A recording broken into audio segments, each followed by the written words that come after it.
సోదరి సంగీత గారు, గౌరవ అప్పిరెడ్డి గారు వీరిని కూడా వేదిక మీదకి రావాల్సిందిగా సాదరంగా స్వాగతిస్తున్నారు. రండి. తర్వాత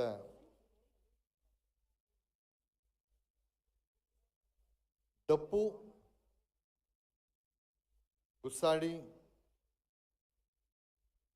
తర్వాత ఉగ్గుడోలు, ఈ మూడు ప్రదర్శనని ఇప్పుడు మనం చూడబోతున్నాం. తెలంగాణ సాంప్రదాయంలో, తెలంగాణ జానపద కళల్లో డప్పుకి, గుస్సాడికి, ఒగ్గుకు ఉన్నటువంటి ప్రత్యేకత మనకు తెలుసు. విమలక్కని సత్కరించుకుంటున్నాం. ప్రజాయుద్ధ నౌక గద్దరన్న బిడ్డే, టిఎస్ఎస్ రాష్ట్ర రథసారథి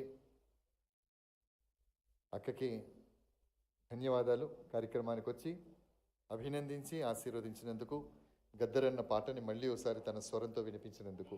ముందుగా డప్పు కళాకారుని వేదిక మీదకి స్వాగతిస్తున్నాను. సురేష్ గద్దరన్నతో, అందశ్రీ అన్నతో, గోరే టెంకన్నతో